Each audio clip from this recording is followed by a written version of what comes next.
6x6 presents our continuing series, Demystifying the Job Search, getting real answers to your real questions.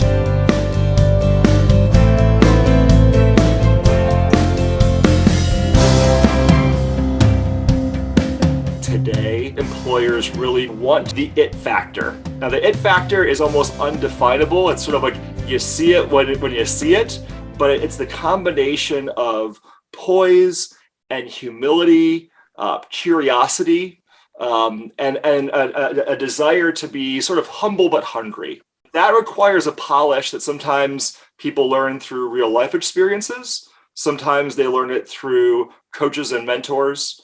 Sometimes they just happen to be naturally gifted and have that. But if you don't have that right off the bat, because that is very much the unicorn situation here, I think that there's also the try before you buy mentality. We all are more and more risk adverse.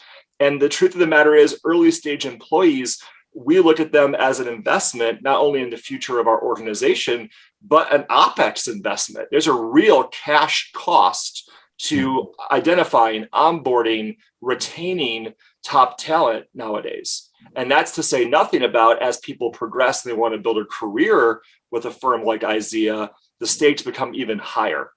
So, you have to start looking at it and saying, okay, wouldn't it be great if that person had done an internship with us, and then we have a paid apprenticeship model where basically as students are leaving their last year of school, we will pay them to do real world work in our organization to be able to gain that experience. And that's a great farm team for us.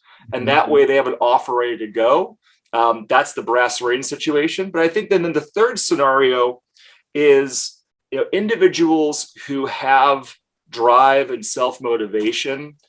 This may be a byproduct of the it factor, but I think in practice, it's also they realize that sometimes the things that you learn in a school environment when you've paid that $250,000 perhaps for education does not always geometrically align to what you really have passion for or what your gifts are as a professional or could be as a professional. And it's that level of self-awareness to be able to pull the things out of that formal education, realize where your gaps are, try to fill those gaps as best you can, and be honest with employers about where you see you can, where you're able to add value, but where also you'd like to develop as an individual and as a professional.